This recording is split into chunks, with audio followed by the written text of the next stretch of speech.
আমিও নিজেও একটি দরবারের সাথে জড়িত, সারসিনা দরবারের সাথে আমার সম্পর্ক। কোরআন হাদিসের বাইরে কোনো কথা আমরা বলি না। আউলিয়া কেরাম, পীর মাশায়েখ কোরআন হাদিসের বাইরে কেউ নয়। এই যে বাংলার জমিনে তাসাউফকে জিন্দা করা, ধরে রাখা প্রয়োজন। এর বিরুদ্ধে যারা আছে আমাদের কোনো আপোষ নাই তাদের সাথে। এদেশে ইসলাম এনেছেন আউলিয়া কেরাম। চট্টগ্রামের 12 আউলিয়া, সিলেটের 360 আউলিয়া, হযরতে কারামত আলী জনপুরি, গাজী মালাকোট হযরতে নূর মোহাম্মদ নিজামপুরি, রাসূলুল্লাহ হযরতে সুফি ফতে আলী ওয়াইসি রাহমাতুল্লাহি আলাইহি, হযরতে শাহ সুফি নিসারউদ্দিন আহমদ সারসিনা, আবু বকর সিদ্দিকী ফুরফুরবি, আর সেই সময়ের মহান ব্যক্তি আল্লামা রুহুল আমিন বসিরহাটি, যিনি এই বাংলাদেশ, আসাম, ভারতের মধ্যে হানাফি মাযহাবকে প্রতিষ্ঠা করেছেন। হানাফি মাযহাবের প্রতিষ্ঠাতা আল্লামা রুহুল আমিন বসিরহাটি রাহমাতুল্লাহি আলাইহি। নবী করিম সাল্লাল্লাহু আলাইহি ওয়াসাল্লাম বলছেন, আনা আলামুকুম বিল্লাহ, আল্লাহ সম্পর্কে তোমাদের চেয়ে আমার বেশি জানা। ওয়া আন্নাল মারিফাতা ফিলুল কলব, মারিফাত হচ্ছে কলবের কাজ। যারা ইলমে তাসাউফ মানে না, কলবের জ্ঞানকে যারা অস্বীকার করে, এই সমস্ত ব্যক্তিদের জন্য এরা বুখারীও পড়ে না, মুসলিমও পড়ে না। একজন বলে উঠল, বলছে, বক্তৃতা দিচ্ছে লক্ষ মানুষের সামনে, পবিত্র কোরআনের কোথাও পাইনি নামাজ পড়লে জান্নাতে যাওয়া যাবে। নামাজ পড়লে জান্নাতে যাওয়া যাবে, কোরআনের কোথাও পাইনি, হাদিসের কোথাও পাইনি। অথচ সহিহ বুখারী এবং সহিহ মুসলিমের মধ্যে ইমাম আবু আব্দুল্লাহ মুহাম্মদ ইবনে ইসমাঈল ইবনে ইব্রাহিম ইবনে মুগীরা আল-বারদিসবাই জওফি আল-ইয়ামানি আল-বুখারী, ইমাম বুখারী এবং ইমাম মুসলিম ইবনে হাজ্জাজ আল-কুশাইরি রাহিমাহুল্লাহ, তারা দুইজনে হাদিস বর্ণনা করেছেন। নবী করিম সাল্লাল্লাহু আলাইহি ওয়াসাল্লাম বলেছেন, মান সাল্লাল ফারদাইন দাখালাল জান্নাহ, যে ব্যক্তি ফজরের নামাজ পড়বে, আসরের নামাজ পড়বে, সে জান্নাতে চলে যাবে। এই মৌলবী পায় নাই, সে কোরআনেও পায় নাই, হাদিসেও পায় নাই, তারপর সে বুখারীও পড়ে নাই, মুসলিমও পড়ে নাই। অথচ সিয়াসতের হাদিস সহিহ মুসলিম, বুখারী ও তিরমিজি, আবু দাউদ, ইবনে মাজাহ, নাসাই, সিয়াসতের এই 6টি হাদিস কোনো নলেজ নাই। আর এরা আমাদেরকে বলতেছে তারাবির নামাজ 8 রাকাত। এরা বলতেছে কিসের পীরের জিকির আজকার, ওলি মানে দুশমন। সে ওলি দুশমনের অর্থ খুঁজে পেল। তার মানে ফাআম্মাল্লাযীনা ফী কুলুবিহিম যায়গুন ফায়াত্তাবিউনা মা তাশাবাহা মিনহু ইবতিগাআল ফিতনা। অন্তরটা যদি বাঁকা হইয়া যায় তাহলে এটা সোজা করা বড় কঠিন। সাহাবায়ে ইকরাম, তৎপরবর্তী তাবেঈন, তাবে তাবেঈন, উলামায়ে মুতাকাদ্দিমিন, মুতাআখিরিন, উলামায়ে মুহাদ্দিসিন, মুফাসসিরিন, তার প্রত্যেকেই, এমনকি সারা বিশ্ব দরবারে, বিশ্ব জগতে যত ওলিয়া উলিয়া, পীর মাশায়েখ, বড় পীর আব্দুল কাদের জিলানী রাহমাতুল্লাহি আলাইহি সহ, খাজা মঈনুদ্দিন চিশতি আজমিরি রাহমাতুল্লাহি আলাইহি সহ, এই বাংলার জমিনে হযরত শাহজালাল ইয়ামানি, শাহ মাকদুম, শাহ আলী, শাহ পরাণ, শাহ আমানত,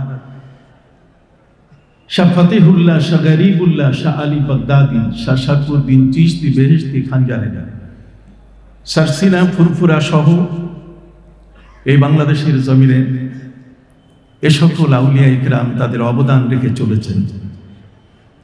তাদের বদৌলতে আজকে টিকির বদলে আমাদের মাথায় টুপি এসেছে। তাদের বদৌলতে, তাদের অব্যাহত চেষ্টায় ধুতি থেকে আমরা সুন্নতি পোশাকে চলে আসছি। আজ এই বাংলাদেশের যত মুসলমান, তাদের আধ্যাত্মিক উন্নয়ন হচ্ছে মূল বিষয়। যদি কলবের চর্চা না থাকে, ইলমে তাসাউফ, ইলমুল আখলাক, ইলমুল ইহসান, ইলমুল মুকাশাফা, ইলমু ইসলাহিন নফস, সোজা কথায় একটি মানুষের জীবনকে সংশোধিত জীবনে পরিণত করতে গেলে তার যে হৃৎপিণ্ড, দেহের যে রাজধানী কাল্ব, সে রাজধানীটাকে বিশুদ্ধ করার উদ্দেশ্যে আম্বিয়া আলাইহিমুস সালাম, মুরসালিন আলাইহিমুস সালাম, তারা যেমন অব্যাহত চেষ্টা করে গেছেন, আমাদের প্রিয় নবী সাল্লাল্লাহু আলাইহি সাল্লামের পর এই পৃথিবীতে সাহাবায়ে কিরামরা সেই চেষ্টায় সামান্যতম ত্রুটি করেন নাই, যে কারণে হযরত নবী সুলাইমান আলাইহিস সালামের যুগে যেমন আসিফ ইবনে বারখিয়া একজন দরবেশ, যিনি ওই সময়কালের একজন রানী বিলকিস রানী, তার বিশাল সিংহাসন এবং সংসদ, তার অফিস, তার বালাখানা সবগুলোকে যিনি চোখের পলকে 2500 মাইল দূর থেকে হযরত নবী সুলাইমান আলাইহিস সালামের সামনে উপস্থিত করে দিয়েছিলেন।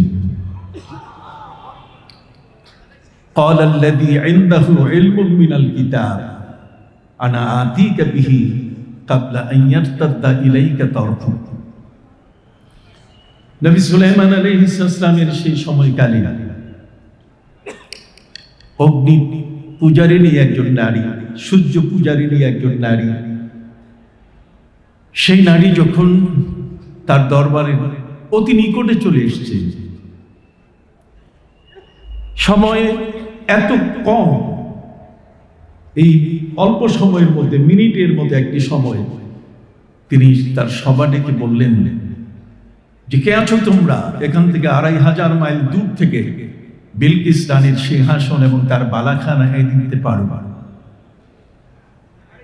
হযরত নবী সুলাইমান আলাইহিস সালামের দরবারে একটি ভূত ছিল, দেও ছিল। সে বলেছিল যে আমি এনে দিতে পারবো, চেয়ার থেকে বসতে উঠতে যতটুকু সময় লাগে। তিনি বলেছেন না, আরো স্বল্প সময়ে কে এনে দিতে পারবে? তখন নবী সুলাইমান আলাইহিস সালামের দরবারে একজন দরবেশ বসা ছিলেন, একজন ওলি বান্দা বসা ছিলেন। قال الذي عنده علم من الكتاب, কিতাবের আলেম সেই মজলিসে বসা ছিলেন। তিনি নবী সুলাইমান আলাইহিস সালামের সামনে মুখ খুলে বললেন, আনা আতিকা বিহি, আমি সেই বিলকিস রানীর বিশাল সিংহাসন, তার বালাখানা, তার রাজদরবার আমি আপনাদের সামনে এনে দিতে পারবো, চোখের পলক মারতে যতটুকু সময় লাগবে তার আগে। ইলমে তাসাউফের, আধ্যাত্মিকতার কোরআনী সনদ, কোরআনের বিবরণ হচ্ছে এক, যদি অসংখ্য আয়াতের মধ্যে ইলমে তাসাউফের কথা বলা আছে। সম্মানিত সুধী, হযরত শাহজালাল ইয়েমেনি রহমতুল্লাহ আলাইহি তিনি সুরমা নদী পাড়ি দিয়েছিলেন 360 জন সাথীকে নিয়ে। তিনি এমন একজন মহান ওলি ছিলেন, ইয়েমেন থেকে সিলেটের এই যাত্রাপথে তার সঙ্গী যারা হয়েছিলেন প্রত্যেকের প্রতি তার সুদৃষ্টি পড়ার কারণে এক একজন কামেলে পরিণত হয়েছিলেন। আল্লাহর ওলিদের দৃষ্টির শক্তি এত পাওয়ারফুল, এত শক্তিশালী, যার খাকে গিয়ে যার সাওয়া, যদি এটা মাটিতে পড়ে তাহলে সে মাটি স্বর্ণে পরিণত হয়ে যায়। 360 জন সাথীকে নিয়ে তিনি এলেন গোবিন্দরাজের দেশ সিলেটে। যখন তিনি পৌঁছলেন, এই সিলেটে পৌঁছার পরে কোন এক বিবরণে ইবনে বতুতার সাথে তার দেখা হয়। ইবনে বতুতা ভূপর্যটক, সারা পৃথিবীর মধ্যে অসংখ্য গণিত মানুষ যারা পৃথিবী ঘুরে বেড়ায়, কিন্তু পায়ে হেঁটে ৭৫,০০০ মাইল পথ অতিক্রমকারী ভূপর্যটক ইবনে বতুতা আজ পর্যন্ত তার সমকক্ষ কেউ হতে পারে নাই। হযরত শাহজালাল ইয়েমেনি রহমতুল্লাহ আলাইহি তিনি এবং তার সাথীরা প্রত্যেকের মাথায় ছিল সাদা পাগড়ি এবং গায়ে সাদা পোশাক। এই সাদা পোশাকের মানুষগুলো পূর্ণিমার চাঁদের রাতে যখন তাহাজ্জুদের নামাজে দাঁড়ায়, তখন দূর থেকে মনে হয় যে একজন ফেরেশতা দাঁড়িয়ে আছে। ওয়া মিনাল লাইলি ফাতাহাজ্জাদ বিহি নাফিলাতান লাক আসা আন ইয়াবআসাকা রাব্বুকা মাকামান মাহমুদা।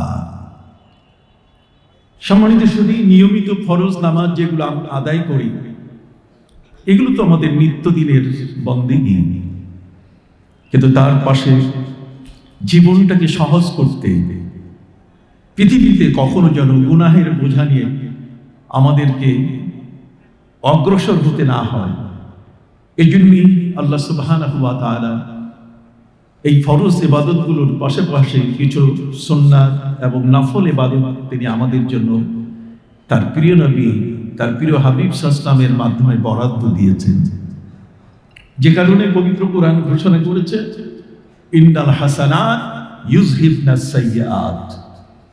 ভালো কাজ যখন কোনো ব্যক্তি করবে, ভালো কাজ করার সাথে সাথে সেই ব্যক্তির আমল থেকে গুনাহগুলো ঝরে পড়ে যাবে,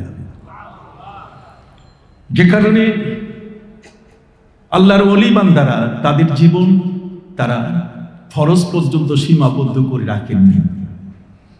আজকের পৃথিবীতে সালাফি এবং এই ধরনের মতবাদের মানুষরা ফরজ নামাজ পড়ার পরে মাথার টুপিটা পকেটে নিয়ে চলে যায়, এরা সুন্নতেরও ধার ধারে না, নফলেরও কি ধার ধারে না। অথচ সহিহ বুখারীর হাদিসের মধ্যে এসেছে লা ইয়াজালু আবদি ইয়াতাকাররাবু ইলাইয়া ইল্লা বিন নওয়াফিল হাত্তা উহিব্বা। যখন কোনো মানুষ নফল নামাজ পড়তে থাকে, তার জীবনের ইবাদতের চার্টে, ইবাদতের নিয়মের মধ্যে যখন ইশরাক, আওয়াবিন, চার্জ, তাহাজ্জুদের নামাজ এসে যায়, তখন সেই মানুষটি আর বান্দা হিসেবে থাকে না, বরং সে আল্লাহর বন্ধুতে পরিণত হয়ে যায়। লা ইয়াজালু আবদি ইয়াতাকাররাবু ইলাইয়া ইল্লা বিন নওয়াফিল হাত্তা উহিব্বা ফাইজা আহবাবতুহু ফাকুনতু বাসারাহুল্লাযী ইয়াবসুরু বিহি। এই নফল আদায়কারী মানুষরা তাদের নফলের উপরে আজকে হাজারো আক্রমণ শুরু হয়েছে। আজ এই অনুষঙ্গ ইবাদতগুলোকে আমাদের থেকে চিরতরে বিদায় করার জন্য ওই একদম ছদ্মবেশী মুসলমান যারা আমাদেরকে লেডিস মার্কা নামাজ পড়ান শেখাচ্ছে, বুকের হাত লেডিস মার্কা নামাজ, কথা বুঝতে পারছেন? আজ আমাদের এই সমাজের মধ্যে এই মানুষগুলো তারা বিভ্রান্তি ছড়াচ্ছে যাতে করে আমরা এই নফল ইবাদতগুলো থেকে, বিশেষ জিকির আজকার থেকে আমরা যেন দূরে সরে যাই। অথচ পবিত্র কোরআন মজিদে আল্লাহ তাআলা এর প্রতিটি ইবাদতের প্রমাণ তিনি রেখে দিয়েছেন। আল্লাহ বলছেন ইন তাকুনু সালিহিনা ফাইন্নাহু কানা লিল আওয়াবিনা গফুরা। আওয়াবিনের নামাজ, মাগরিবের নামাজের পরে, সুন্নতের পরে 2 রাকাত করে আমরা 6 রাকাত নামাজ আদায় করি, যাতে 12 বছরের ইবাদতের সওয়াব আমলনামায় চলে আসে। আল্লাহর ওলিরা তারা আমাদেরকে এই ইবাদতগুলো শিখিয়ে দিয়েছেন। সম্মানিত সুধী বন্ধুরা আমার, ইশরাকের কথা পবিত্র কোরআনে এসেছে, ঠিক এমনি করে মধ্যদিন চাশতের নামাজের কথা, ওয়াদ-দুহা ওয়াল-লাইলি ইযা সাজা মা ওয়াদ্দাআকা রাব্বুকা ওয়া মা ক্বালা, সেটিও পবিত্র কোরআনে বলা আছে। রাতে দাঁড়িয়ে যে মানুষগুলো নির্ঘুম অবস্থায় আল্লাহর প্রেমে নিজের জীবনকে উৎসর্গিত করে, এ সকল মহান ব্যক্তিবর্গ তাদের ইবাদতই হলো মূলত জীবনের সাধনা এবং প্রাপ্তি। এ কারণে এই পবিত্র কোরআন মজিদে আল্লাহ পাক রব্বুল আলামিন তাদের প্রশংসা করেছেন, ওয়া মিনাল লাইলি ফাতাহাজ্জাদ বিহি নাফিলাতাল লাক আসা আন ইয়াবআসাকা রাব্বুকা মাকামান মাহমুদা। বন্ধুরা আমার, পৃথিবীতে আজকে এই ইবাদতগুলোকে ধ্বংস করার জন্য একদল মানুষ আক্রমণ শুরু করেছে। তারাবির মতো 20 টাকা মূল্যবান ইবাদতকে তারা 8 টাকাতে পরিণত করছে। শুধু তাই নয়, বরং ইবাদতের শ্রেষ্ঠ রাত্রি লাইলাতুল কদর, 5 ওয়াক্ত নামাজের পরে নফল ইবাদত, এগুলোর ভিতরে যে আমার জান্নাত আছে, আমি যে 1000 বছরের ইবাদত করে যতটুকু পাবো, 1 রাতের ইবাদত করে যে আমি সেটি অর্জন করতে পারি, আজ সেগুলো থেকে আমাদেরকে বিমুখ করা হচ্ছে। সম্মানিত সুধী, বিনয়ের সাথে আপনাদের কাছে বলতে চাই, এর একমাত্র কারণ হলো তাদের যে দেহের রাজধানী কলব, এই জিনিসটা কি নাই, ঠিক নেই। কথা বুঝতে পারছেন? এই কলব যেটি দেহের রাজধানী, এই কলব হচ্ছে গোটা দেহের নিয়ন্ত্রণকারী একটি পরম শক্তি, যেই শক্তিতে আমার রুহের এক প্রবল প্রভাব পড়ে থাকে।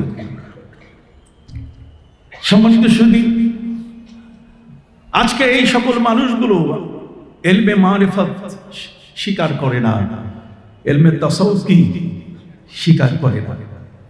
ইলমে তাসাউফ তার মানে সুফি, এই শব্দটি তারা মেনে নিতে চায় না। অথচ আপনারা জানেন নবী করিম সাল্লাল্লাহু আলাইহি ওয়াসাল্লামের সাহাবীদের মধ্যে হযরত আবু বকর সিদ্দিক রাদিয়াল্লাহু তাআলা আনহু ছিলেন আউয়ালুত তাওয়াবিন। যেমন বাবা আদম আলাইহিস সালাম, ঠিক অনুরূপ ভাবে হযরত আবু বকর সিদ্দিক রাদিয়াল্লাহু তাআলা তিনি ছিলেন নবীজির সুফি সাহাবীর মধ্যে একজন। ঠিক এমনি করে নবী করিম সাল্লাল্লাহু আলাইহি ওয়াসাল্লামের সেই সবচেয়ে বেশি হাদিস বর্ণনাকারী সাহাবী হযরত আবু হুরায়রা রাদিয়াল্লাহু তাআলা আনহু, তিনি যখন বাহরাইনের শাসক হলেন, হযরত মুআয ইবনে জাবাল রাদিয়াল্লাহু তাআলা আনহু তিনি ছিলেন ইয়েমানের শাসক, আর হযরত আবু হুরায়রা রাদিয়াল্লাহু তাআলা আনহু ছিলেন বাহরাইনের শাসক। দিনভর তিনি রাষ্ট্র পরিচালনা করতেন, আর সন্ধ্যা হলে পরে সন্ধ্যাবেলা থেকে মাথায় লাকড়ির বোঝা নিয়ে তিনি মানুষের দুয়ারে দুয়ারে লাকড়ি বিক্রি করতেন। হযরত আবু হুরায়রা রাদিয়াল্লাহু তাআলা আনহু, একটু সুবহানাল্লাহ বলবেন না? যারা আজকে ইলমে তাসাউফকে কবর দিতে চায়, তাসকিয়ায়ে নফসকে যারা কবর দিতে চায়, অথচ নবীদের দোয়ায় নবী ইব্রাহিম আলাইহিস সালাম দোয়া করেছেন, রব্বানা ওয়াবআস ফীহিম রাসূলাম মিনহুম ইয়াতলু আলাইহিম আয়াতিকা ওয়া ইউআল্লিমুহুমুল কিতাবা ওয়াল হিকমা ওয়া ইউযাক্কিহিম। সুবহানাল্লাহ বলেন। আমার নবীর যে চারটি মিশন ছিল, সে চারটি মিশনের মধ্যে একটি হলো তাসকিয়ায়ে নফস, নিজের অন্তরাত্মাকে পবিত্র করা। কথা বুঝতে পারছেন? এই অন্তরাত্মাটি যদি পবিত্র না হয়, তাহলে সেটাকে আর মানুষ বলা যাবে না। মানুষের মতো যদি সে মানুষ হতে চায়, তাহলে তার এই পুরো দেহটিকে পবিত্র করে নিতে হবে, না হলে তার দৃষ্টি পরিবর্তন হবে না, তার মানসিকতার পরিবর্তন হবে না। এই জন্যই পবিত্র কোরআন মাজিদে আল্লাহ তাআলা ধারাবাহিকভাবে কি চমৎকার তিনি কলবের বর্ণনা দিয়েছেন। আল্লাহ বলেন, فَأَمَّا الَّذِينَ فِي قُلُوبِهِمْ زَيْغٌ فَيَتَّبِعُونَ مَا تَشَابَهَ مِنْهُ ابْتِغَاءَ الْفِتْنَةِ। যার অন্তর বাঁকা, তার কাজই হলো ফিতনা করা। জোরে বলুন, যার অন্তর বাঁকা তার কাজ হলো কি? আবার বলুন, তার কাজ হলো কি? এই যে যত ফিতনাবাজ, এগুলো সবগুলোর কলব কি? বাঁকা, টেরা, বক্র। পবিত্র কোরআন মাজিদে আল্লাহ বলছেন, فَأَمَّا الَّذِينَ فِي قُلُوبِهِمْ زَيْغٌ فَيَتَّبِعُونَ مَا تَشَابَهَ مِنْهُ ابْتِغَاءَ الْفِتْنَةِ। তারা কোরআনের আয়াতের মুতাশাবিহ নিয়ে গোলযোগ সৃষ্টি করে, এবং যে বিষয়গুলোর মধ্যে তারা বুঝে না, তারা মনে করে এটা কেউ বুঝে না। অথচ আপনি অবাক হয়ে যাবেন, হযরত ইমাম বুখারী রাহমাতুল্লাহি আলাইহি তিনি তার সহিহ বুখারীতে হাদিস নিয়ে এসেছেন। তিনজন সাহাবী প্রিয় নবী সাল্লাল্লাহু আলাইহি ওয়াসাল্লামের কাছে কিছু জানার জন্য, শেখার জন্য তার বাড়িতে গেলেন। নবীজি সাল্লাল্লাহু আলাইহি ওয়াসাল্লাম তার বাড়িতে উপস্থিত ছিলেন না। এই উপস্থিত না থাকা অবস্থায় তারা তিনজনে মিলে সিদ্ধান্ত নিতে পারছিলেন না। একজন বললেন, নবীজি আসা পর্যন্ত অপেক্ষা করি।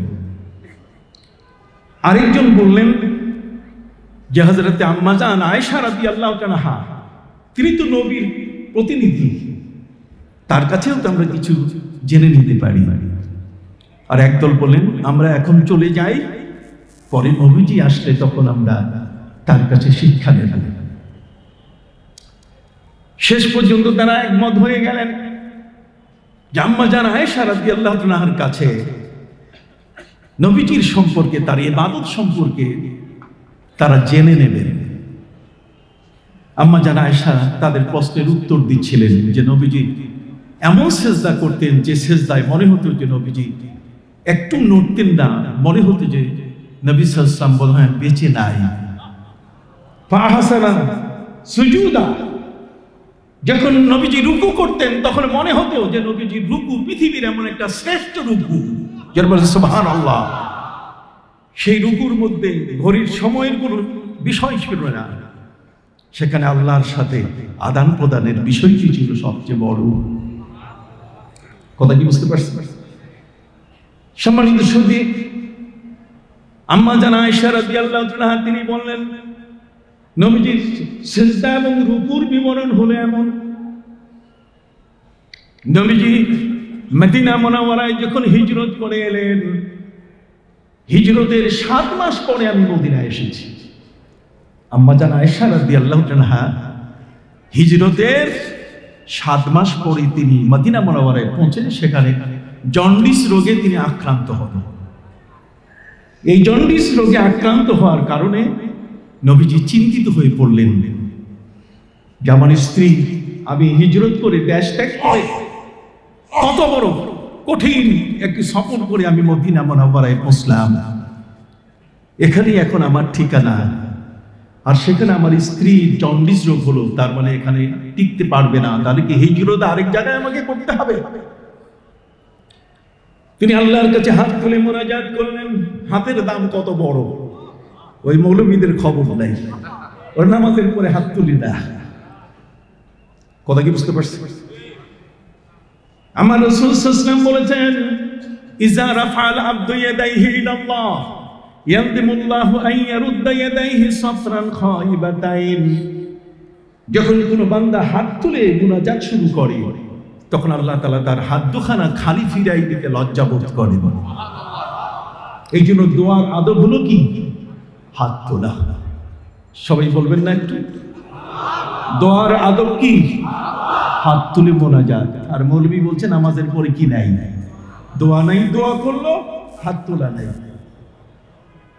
এরা আজকে আমাদেরকে সর্বনাশ করছে, আমাদের ঈমান নিয়ে, আমাদের আমল নিয়ে সিমিলি নিয়ে খেলা খেলছে। হযরত আম্মা জান আয়েশা রাদিয়াল্লাহু আনহা তিনি বলেন এই পৃথিবীর মহিলারা যদি আমি আয়েশা নবীর সাথে যে ঘরে সংসার করেছি যদি সেটা তারা দেখতো, তাহলে পৃথিবীর কোনো নারী স্বামীর সংসার করতো না।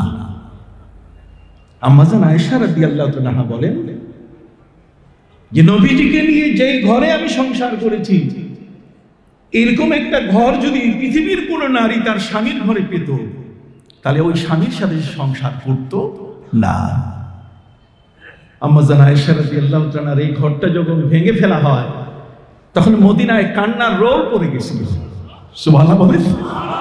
আম্মা জান আয়েশা রাদিয়াল্লাহু আনহার এই ঘরখানা এটা রাখা উচিত ছিল, যাতে করে পৃথিবীর মানুষ এর থেকে আবারাত, তার মানে চোখের পানি ফেলে ফেলে কাঁদবে যে আমার নবীজি কোথায় ছিলেন, কোন ঘরে ছিলেন, কিভাবে ছিলেন। আল্লাহু আকবার। ভাইরা আমার, আম্মা জান আয়েশা রাদিয়াল্লাহু তাআলার ঘর ছিল এমন, তিনি বলেন নবীজিকে নিয়ে আমি যে ঘরে সংসার করেছি সেই ঘরের কোনো জানালা ছিল না। ঘরের উপরের যে পাটাতন সেটা ছিল এমন যে দাঁড়ালে পরে মাথার সান দিতে লাগত। আল্লাহু আকবার। রাতের বেলায় যখন আমরা শুতাম তখন নবীজি আর আমি ছাড়া আর তৃতীয় কোনো ব্যক্তির শোয়ার জায়গা ছিল না। ফলে নবীজি যখন রাতের বেলায় তাহাজ্জুদের ইবাদত তিনি করতেন, তাহাজ্জুদ তার উপরে ফরজ ছিল। নবীজির উপরে বেতেরের নামাজ ফরজ ছিল। নবীজির উপরে মিসওয়াক করা ফরজ ছিল, আমার নবীজির উপরে চাষতের নামাজ ফরজ ছিল, যা উম্মতের কে আল্লাহ হালকা করে দিয়েছেন উম্মতকে। সুবহানাল্লাহ বলেন।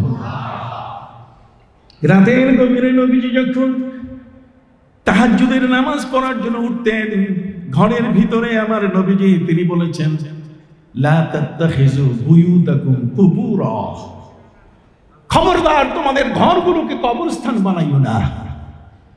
তোমাদের ঘরেও যেন তোমরা ইবাদত করো, যাতে করে তোমার স্ত্রী তোমার সন্তানরা যেন ইবাদত দেখে শিখতে পারে, যেভাবে উযু করতে হয়, এভাবে রুকু করতে হয়, এভাবে সিজদা করতে হয়। এই জন্যই নবী সাহাবায়ে কেরাম তারা সুন্নাহ নামাজগুলো নিজের ঘরে পড়তেন। কথা বুঝতে পারছেন? নবীজি বলছেন, লা তাত্তাখিযু বুয়ুতাকুম কুবুরা, তোমরা তোমাদের ঘরগুলোকে কবরস্থান বানাইও না। সম্মানিত সুধী, হযরত আম্মা জান আয়েশা রাদিয়াল্লাহু আনহা বলেন যে রাতের বেলায় আমার বয়স কম হওয়ার কারণে আমি তাড়াতাড়ি ঘুমিয়ে পড়তাম।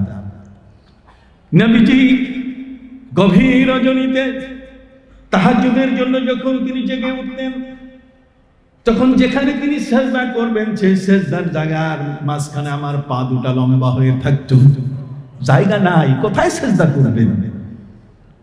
নবী সাল্লাল্লাহু আলাইহি সাল্লাম যখন রুকু করতেন, তার রুকু ছিল এত লম্বা, ফাহসানা রুকুআ, চমৎকার রুকু করতেন তিনি। আর যখন তিনি সিজদা করতেন, তখন সিজদা অবস্থায় আমি পা গুটিয়ে রাখতাম। সম্মানিত সুধী, কখনো কখনো দেখা যেত যে নবীজি যখন দ্বিতীয় রাকাতে উঠতেন, পা সোজা হয়ে যেত। নবীজি সিজদার সময় আমার পায়ের মধ্যে কি দিতেন? সিমটি দিতেন।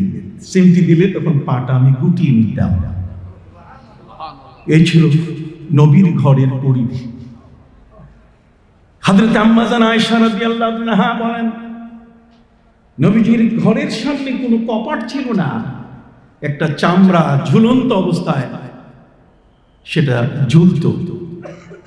আমরা তো কত কিছু প্রয়োজন, 4000 স্কয়ার ফিটের অ্যাপার্টমেন্টের ফ্ল্যাট হতে হবে, দক্ষিণ দিকের বারান্দা হতে হবে, চাহিদার শেষ নাই। আম্মা জান আয়েশা রাদিয়াল্লাহু আনহা বলছেন যে আমি দেখেছি কাছে থেকে যে নবীর রুকু এবং সিজদা ছিল কত চমৎকার।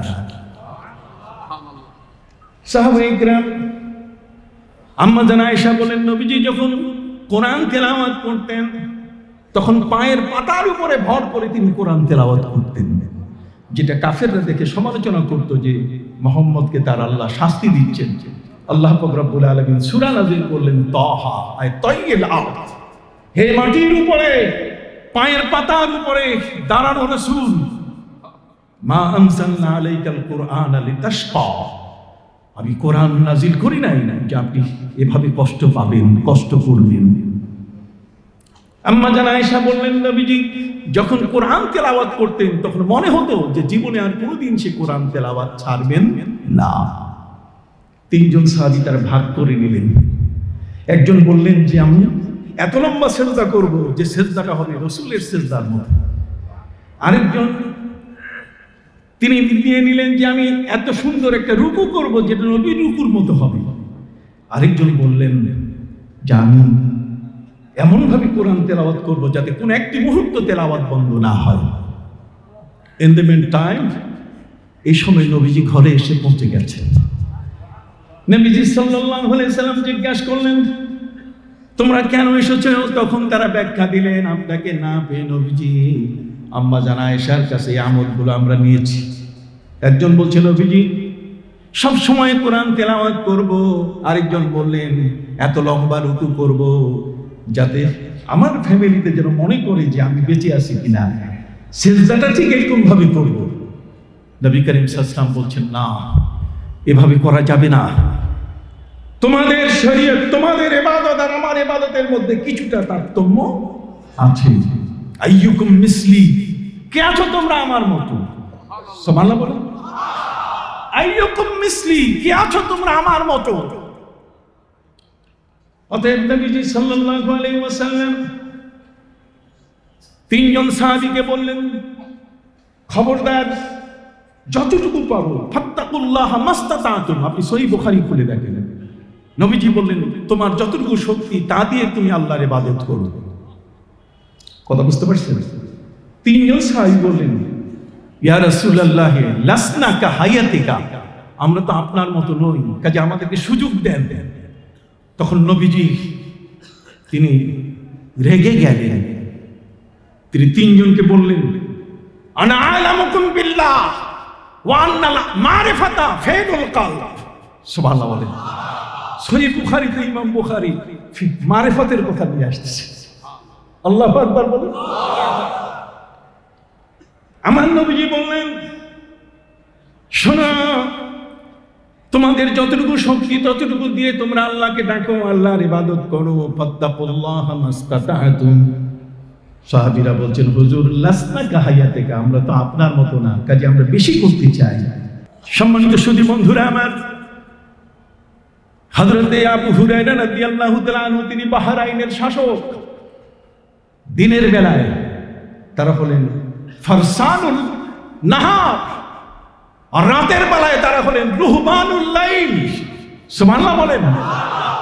দিনের বেলায় তারা হলেন ফারসানুল নাহার, ঘোড়া যত দৌড়ায় তার চেয়েও বেশি পরিমাণে তীব্র গতিতে তারা দেশ ও জাতির খেদমত করেন। সুবহানাল্লাহ বলেন। রাষ্ট্রীয় ক্ষমতায় হযরত উমর ছিলেন না? কথা বলেন না? তিনি কি রাষ্ট্রপতি ছিলেন না? খলিফা ছিলেন না? হযরত আবু বকর ছিলেন না? হযরত উমর, উসমান, আলী রিদওয়ানুল্লাহি তাআলা আলাইহিম আজমাইন তারা ছিলেন কিনা? তারা ছিলেন ফারসানুন নাহার। দিনের বেলায় তারা ছিলেন এমন যে ঘোড়া যত গতিতে দৌড়ায়, পৃথিবীর মধ্যে শক্তি বিবেচনা করা হয়েছে ঘোড়াকে দিয়া। কি দিয়ে? ঘোড়াই হলো শক্তির পরিমাপক। একটা শক্তিকে বিচার করেছে বিজ্ঞানীরা কাকে দিয়ে? ঘোড়াকে দিয়ে। অথচ সেই ঘোড়া, এটি আল্লাহ পাক রব্বুল আলামিন আমাদেরকে বলে দিয়েছেন, কি চমৎকার।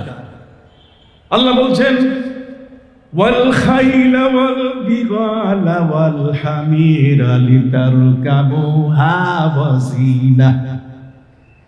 আল্লাহ বলছেন, পৃথিবীর মানুষ, যে প্রাণীগুলোর পিঠের উপরে তুমি চড়বে, এই পিঠের উপরে চড়া প্রাণীগুলো কতগুলো আছে? এক্সপ্রেস, তুফান ম্যান, এত জোরে ছুটবে, এগুলোর সাথে অন্য কোনো প্রাণী দৌড়িয়ে পারবে না। এই জন্য পবিত্র কোরআনে প্রথম সিরিয়ালে নাম দিয়েছেন আল্লাহ কার? ঘোড়ার নাম দিয়েছেন। সুবহানাল্লাহ কোন না কেন? কোরআন বলছে, ওয়াল খাইলা ওয়াল বিগালা ওয়াল হামিরা লিতারকাবুহা ওয়া জিনা। তোমাদের জন্য আমি ঘোড়া দিয়েছি, খচ্চর দিয়েছি, গাধা দিয়েছি, এগুলোর উপরে তোমরা আরোহণ করবে। লিতারকাবুহা ওয়া জিনা ওয়াল খাইলিল মুসাওয়ামাতি ওয়াল আনআমি ওয়াল হারস। পবিত্র কোরআন মাজিদে এগুলোকে খাইলে মুসাওয়ামা, তার মানে নিশানদার যানবাহনের কথা বলা হয়েছে। সুবহানাল্লাহ বলবেন না? পৃথিবীর শক্তির পরিমাপক হচ্ছে কি? ঘোড়া। এই জন্য আমরা যখন পেট্রোল পাম্প কিনতে যাই তখন কয় ঘোড়া? এক ঘোড়া না দুই ঘোড়া? শক্তি বিবেচনা হয় কি দিয়ে? ঘোড়ার শক্তি দিয়ে। কোরআনের বাইরে পৃথিবী যেতে পারে না। কোরআনের বাইরে, আমার নবীজির বাইরে পৃথিবীর কোন বিজ্ঞানী যেতে পারে? আজকে সে বিষয়ে আমার আলোচনার সুযোগ কম। আমি বলতেছিলাম, নবী যুগের সুফি সাহাবী, নবী যুগের সুফি সাহাবী ছিলেন হযরত আবু হুরায়রা রাদিয়াল্লাহু তাআলা আনহু। তিনি বলেন যে আমি দিনের বেলায় যখন রাষ্ট্র পরিচালনা করি গভর্নর হিসাবে, রাতের বেলায় মাথায় আমি লাকড়ি দিয়ে ঘুরে বেড়াই, লাকড়ি নিয়ে বোঝা নিয়ে বিক্রি করি, কারণ আমার ভেতরে একটা নফস আছে। এই নফসটা দিনের বেলায় আমার এই সমস্ত কার্যক্রম পরিচালনা দেখে সে মনে করে আমি তো একটা বিরাট কিছু হয়ে গেছি। এইটারে শায়েস্তা করার জন্য রাতের বেলায় আমি লাকড়ির বোঝা মাথায় নিয়ে ঘুরে ঘুরে বিক্রি করি, নফসটাকে শায়েস্তা করি। সুবহানাল্লাহ বলেন। নফসটাকে কি করি? শায়েস্তা করি।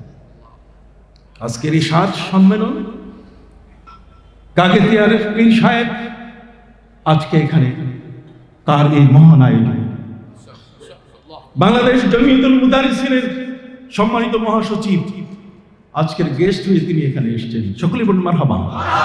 আবার বলেন মারহাবা। এই মানুষগুলো হাজার হাজার প্রতিষ্ঠান তৈরি করেছেন, লক্ষ লক্ষ আলেমের রাহবার, লক্ষ লক্ষ আলেমকে সঠিক পথে রাখার জন্য অব্যাহত চেষ্টা রেখে যাচ্ছেন। সময়ের আবর্তনে তাদের ভূমিকা এই পৃথিবীকে একটি সুন্দর পৃথিবীতে পরিণত করছে। সুবহানাল্লাহ বলেন। এই জন্য দোয়া করি মাননীয় মহাসচিবের জন্য, আল্লাহ যেন তাকে দীর্ঘ হায়াত এবং সুস্থতা দান করেন। বাংলাদেশ জমিয়তুল মুদারিসিনের এই বিশাল খেদমত, এটি যেন আল্লাহ তাআলা সারা বাংলার জমিনে কিয়ামত পর্যন্ত অব্যাহত রাখেন। সকলে বলুন আমিন। তাহলে আমরা দেখেছি সুফি সাহাবী হযরতে আবু হুরায়রা রাদিয়াল্লাহু, কথা বলতে কষ্ট হচ্ছে আপনাদের? সুফি সাহাবী হযরতে আবু হুরায়রা রাদিয়াল্লাহু তাআলা আনহু, তিনিও নিজের নফসকে শায়েস্তা করতেন। কেন? এই যে নফসটা, এই যে কলব, নফস, রূহ, সির, খফি, আখফা, কথা বলেন না, এই যেগুলো আছে সেগুলো যে কত মারাত্মক, এগুলো দেহের ক্যান্সার। জোরে বলেন, এগুলো দেহের কি ক্যান্সার? হিংসা, রোগ, হাসাদ, বস, কিনা, এই সবগুলো হচ্ছে দেহের কি ক্যান্সার। এই কলবের মধ্যে এই ক্যান্সার গুলো যদি ধরে বসে, তাহলে ওই মৌলবীর টাইম নাও আপনি দাঁড় করাইতে পারবেন না, ও কিয়াম করবেই না, নবীর মিলাদ মানবেই না, যেহেতু ওর কলবের মধ্যে ক্যান্সার হয়ে গেছে। কলবের মধ্যে কি হয়েছে? একটু হাত উঁচু করে বলেন না, কলবের মধ্যে কি হয়েছে? ক্যান্সার হয়েছে। কথাগুলো মনে থাকবে। কোরআন হাদিসের বাইরে কোনো কথা আমরা বলি না। আউলিয়া কিরাম, পীর মাশায়েখ কোরআন হাদিসের বাইরে কেউ নয়। সুরমা নদীর উপরে শাহজালাল ইয়ামানি রাহমাতুল্লাহি আলাইহি 360 জনকে নিয়ে পার হয়েছেন। তারা বলছেন এটা কি সম্ভব? আর সম্ভব মানে যদি 2500 মাইল দূর থেকে বিলকিস রানীর বিশাল সংসদ ভবন, তার সিংহাসন, তার বালাখানা যদি এনে দিতে পারেন, তাহলে সুরমা নদীর পানির উপরে হযরতে নবী মুসার জন্য যেমন রাস্তা তৈরি হয়েছে, হযরতে নবী ইব্রাহিম আলাইহিস সালামের জন্য যেমন আগুন তার জন্য একটি আরামদায়কে পরিণত হয়েছে। সম্মানিত সুধী, এরা তাসাউফ বুঝে না। এই যে বাংলার জমিনে তাসাউফকে জিন্দা করা, ধরে রাখা প্রয়োজন। এর বিরুদ্ধে যারা আছে, আমাদের কোনো আপোষ নাই তাদের সাথে। কথা বুঝতে পারছেন? এদেশে ইসলাম এনেছেন আউলিয়া কেরাম। চট্টগ্রামের 12 আউলিয়া, সিলেটের 360 আউলিয়া, হযরতে কারামত আলী জনপুরি, গাজী বালাকোট হযরতে নূর মোহাম্মদ নিজামপুরি, রসুল্লাহ হযরতে সুফি ফতে আলী ওয়াইসি রহমতুল্লাহি আলাইহি, হযরতে শাহ সুফি নিসারউদ্দিন আহমদ সরসিনা, আবু বকর সিদ্দিকী ফুরফুরবি, আর সেই সময়ের মহান ব্যক্তি আল্লামা রুহুল আমিন বসিরহাটি, যিনি এই বাংলাদেশ, আসাম, ভারতের মধ্যে হানাফি মাযহাবকে প্রতিষ্ঠা করেছেন। হানাফি মাযহাবের প্রতিষ্ঠাতা আল্লামা রুহুল আমিন বসিরহাটি রাহমাতুল্লাহি আলাইহি। কথা কি বুঝতে পারছেন? এই জন্যই সম্মানিত সুধী, এই কলবের ক্যান্সারটাকে দূর করতে হবে। রাজি আছেন?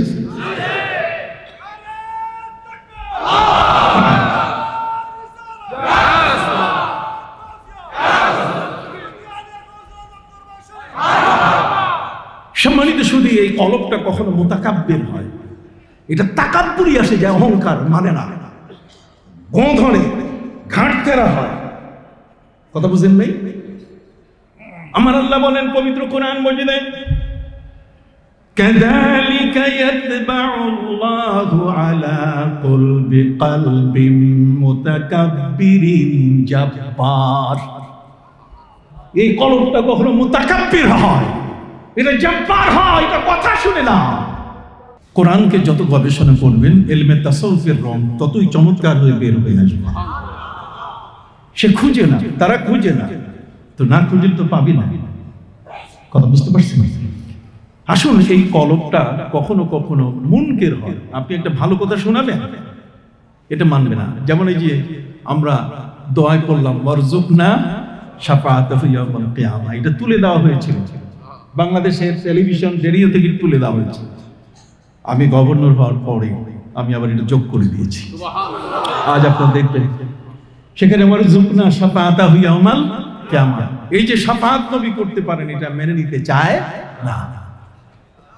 এই জন্যই পবিত্র কোরআন মজিদে আল্লাহ বলছেন فَالَّذِينَ لَا يُؤْمِنُونَ بِالْآخِرَةِ قُلُوبُهُمْ مُنْكِرَةٌ وَهُمْ مُسْتَكْبِرُونَ।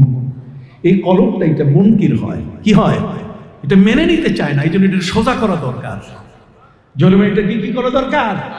এটা সোজা করলে ঢাকা মেডিকেল হাসপাতালে সোজা হবে না, এটা পিজিতে সোজা হবে না, এটা অ্যাপোলোতে সোজা হবে না, এটা হবে এই পীর মুর্শিদের দরবারে যাইয়া। কথা বুঝতে পারছি ভাইরা আমার? মানুষের এই কলবটা কখনো কখনো গাফেল হয়ে যায়, অমনোযোগী হয়ে যায়। জিকির আজকার তাসবিহ তাহলিল আল্লাহকে যে ডাকতে হয়, এই ডাকার ভাষা পর্যন্ত সে শিখতে চায় না। এই জন্যই পবিত্র কোরআন মজিদে আমার আল্লাহ বলেন খবরদার, ওয়ালা তুতি' মান আগফালনা কলবাহু আন যিকরিনা ওয়াত্তাবা'a হাওয়াহু ওয়া কানা আমরুহু ফুরুতা। আল্লাহ বলছেন মানুষের এই কলবটা এটা এমন একটা জিনিস, এই কলবটা যদি পরিষ্কার না থাকে, আলা ওয়া ইন্না ফিল জাসাদি লা মুদগাতান ইজা সালুহাত সালুহাল জাসাদু কুল্লু। লম্বা হাদিস, হযরত নুমান ইবনে বশীর রাদিয়াল্লাহু আনহু হাদিস, আল হালাল বায়্যিনুন ওয়াল হারাম বায়্যিনুন ওয়া বাইনা যালিকা উমুরুন মুশতাবাহাত লা ইয়াদরি কাসীরুম মিনান নাস আহিয়া মিনাল হালাল আম হিয়া মিনাল হারাম ফামান ইত্তাকা ইস্তিবরাআন লিদীনি ফাকাদ সালামা। আলা ওয়া ইন্না লিকুল্লি মালিকিন হিমান আলা ওয়া ইন্না হিমাল্লাহি মাহারিমুহু আলা ওয়া ইন্না ফিল জাসাদি লা মুদগাতান ইজা সালুহাত সালুহাল জাসাদু কুল্লু ওয়া ইজা ফাসাদাত ফাসাদাল জাসাদু কুল্লু আলা ওয়া হিয়াল কালব। সুবহানাল্লাহ। একটা মানুষের দেহের ভিতরে কলব, এটা এমন একটি জিনিস, এই জন্য কিয়ামতের ময়দানে আল্লাহর কাছে উপকার দিবে এই পবিত্র কলব। ইয়াউমা লা ইয়ানফাউ মালু ওয়ালা বানুনা ইল্লা মান আতাল্লাহা বিকালবিন সালিম। এই কালবে সালিম এটাকে আনতে গেলে এই কলবের রোগগুলো সারাবার জন্য এর চিকিৎসকের কাছে যেতে হবে। এই জন্যই হযরত শাহজালাল ইয়েমেনের চিকিৎসায় যারা পেয়েছেন তারা ওলি হয়ে গেছে। জরবান কি হয়ে গেছে? তাদের সহমতে যেতে হয়েছে। এই জন্য কবি বলেছেন আসবাহারা কায়সা ওয়াসার সাদসান, আসবাহারা কায়সা ওয়াসার সাদসান, খাক সুতা গুলবুরায়াত রং বেরং, খাক সুতা গুলবুরায়াত রং বেরং। পাথরের উপরে যদি তুমি বীজ দাও তাহলে সেখানে কোনোদিন গাছের আশা করতে পারো না।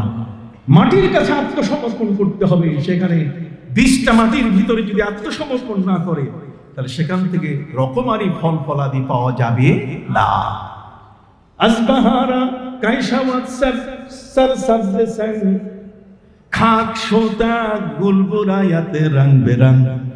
অতি সম্মানিত সুধী, এ সমস্ত ওলিয়া উলিয়া তাদের পরিচয় হলো যে তারা কলবের ডাক্তার। জোরে বলেন না, কিসের ডাক্তার? কলবের ডাক্তার। এই কলবের ডাক্তারের আধ্যাত্মিক শক্তি এত বড়, সুরমা নদীর উপরে ৩৬০ জনকে নিয়ে যখন জায়নামাজের উপরে দাঁড়িয়ে বলছেন শিল হট্ট পাথর সরো, একের পরে এক অগুছালো পাথরগুলো সাজিয়ে রেখেছিল গোবিন্দরাজের বাহিনী। আর সুরমা নদীর মাঝখানে সেখানে স্লোগান হলো শিল হট্ট, মানে সিলেট, সিলেট, শিলহাট, শিলহাট, সিলেট, পাথর সরো। হুঙ্কারের সাথে সাথে সব পাথর উড়িয়ে উড়িয়ে পালানো শুরু করলো। ফিলিপাইনের রাজধানীর নাম হচ্ছে ম্যানিলা। নাম কি? কেন নাম হয়েছে জানেন না? সেখানে একজন আল্লাহর ওলি শুয়ে আছেন যার নাম হলো মানুলা, তার নামই রাজধানীর নাম। আল্লাহর ওলির নামে দেশের নাম, যেমন মুজাম্বিক। মুজাম্বিক মূল নাম হলো মুসা বিন বেক। এই মুসা বিন বেক অধিক উচ্চারণের কারণে এটা হয়ে গেছে কি মুসা বিন বেগ, তিনি একজন মহান ওলি ছিলেন। সুবহানাল্লাহ বলেন। এই ধরনের হাজার প্রমাণ আমি আপনাকে দিতে পারবো, আপনারা বুঝতেই পারতেছেন। সম্মানিত সুধী, আল্লাহর এই বান্দাদের ক্ষমতা কত বড়। সহিহ মুসলিমের হাদিসের মধ্যে এসেছে, আমার নবীজি বলেন, ওয়া ইন্না মিন ইবাদিল্লাহি মান, আল্লাহর এই জমিনের মধ্যে এমন একদল ব্যক্তি আছেন, আল্লাহর কাছে যা চাইবেন লাউ সাআলাহু লা বাররা, সাথে সাথে আল্লাহ কবুল করে নেবেন। যা বলবেন তাই কি কবুল হয়ে যাবে। কথা বুঝতে পারছেন? এই জন্য বাবা, এ সকল দরবার, এটি আমাদের জীবনের প্রয়োজন, আমাদের প্রয়োজন, আমাদের প্রয়োজনে এই সকল মহান ওলিদের দরবারে আমাদেরকে যেতে হবে। রাজি আছেন? জোরে বলেন, রাজি আছেন? আজ যারা বলে যে সুরমা নদীর পানির উপরে কি করে জায়নামাজ বিছিয়ে যেতে পারে, তাদের প্রশ্ন তো এটাও যে শাহ সুলতান মাহমুদ বলখি রহমতুল্লাহ আলাইহি ইরানের বক থেকে মাছের পিঠে মাছের পিঠে সওয়ার হয়ে দেশে এসেছেন। কি বলেন, ঠিক কিনা? আজ এই ইতিহাস তারা ভুলে গেছে। কথা বুঝতে পারছেন? এই জন্য এ ৭ সম্মেলন যুগের দাবি। কথা বলেন, এ ৭ সম্মেলন যুগের কি দাবি। আল্লাহর ওলিদেরকে নিয়ে আপনারা মাহফিল করাবেন, দেখবেন ওদের আলোচনা দিয়ে নূরের ফুলকি ভাসতে থাকবে, এবং পাশাপাশি অন্ধ আত্মাগুলো কি হয়ে যাবে, নূরে নূরানি হয়ে যাবে। কথা বুঝতে পারছেন? ফাআম্মা মান খাফা মাকামা রাব্বিহি ওয়া নাহান নাফসা আনিল হাওয়া। অতএব যাবতীয় নফসের কুরুচি চাহিদা থেকে নিজেকে রক্ষা করতে গেলে তার কলবটা পরিষ্কার করা কি দরকার। এই কলবটা, এটা কখনো কখনো রূঢ় হয়ে যায়, শক্ত হয়ে যায়, হার্ড হয়ে যায়।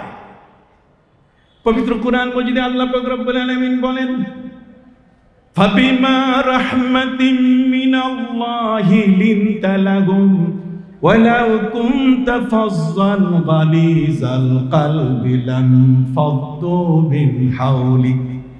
হে নবী, উহুদের ময়দানে যারা পালিয়ে গিয়েছিলেন সাহাবায়ে কেরাম কাফেরদের অত্যাচারের ওই কঠিন মুহূর্তে, ওরা যখন ফিরে এলো, তখন আপনি তাদের বিরুদ্ধে কোনো অ্যাকশনে যান নাই, বরং আপনি তাদের প্রতি দয়াশীল হয়েছেন। ফাবিমা রাহমাতিন মিনাল্লাহি লিনতা লাহুম ওয়ালাউ কুনতা ফাজ্জান গালিজাল কলব, যদি আপনার অন্তরটা খুব শক্ত হয়ে যেত তাহলে তারা আপনার থেকে পালিয়ে যেত। তাহলে কখনো কখনো কলব কি হয়, হার্ড হয়, কখনো কি হয়, শক্ত হয়ে যায়, কখনো জং পড়ে যায়। কাল্লা বাল রান আলা কুলুবিহিম মা কানু ইয়াকসিবুন। সম্মানিত সুধী, মহাগ্রন্থ আল কোরআনের তাসাউফ ভর্তি, ওরা চোখে কি দেখে না, ওদের চক্ষু হলো আবু জাহালের চক্ষু।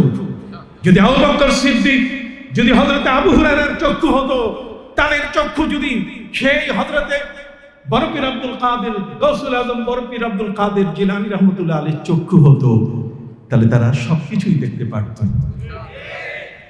আমিও নিজেও একটি দরবারের সাথে জড়িত। কি বলে, সারসিনা দরবারের সাথে আমার সম্পর্ক। এক কথায় আল্লাহর ওলিরা সবাই মিলে এক, যেমন নবী আলা ওয়া ইন্না আম্বিয়া আল্লাহ, দুনিয়ার যত নবী আছে তাদের মাগুলো উম্মাহাতুহুম শাত্তা ওয়া দীনুহুম ওয়াহিদ। সকল নবীর দিন যেমন এক, তাদের মা ভিন্ন ভিন্ন। আল্লাহর ওলি যারা, তারা সবার মূল হলো তাসাউফ। কথা বলেন না? আর সেই তাসাউফের মূল বিষয়টি হলো আমাদের জানার এবং বোঝার। আজকে পর্যন্ত, আগামীতে আবার কখনো দেখা হলে আলোচনা রাখবো। আসসালামু আলাইকুম ওয়া রাহমাতুল্লাহি ওয়া বারাকাতুহু।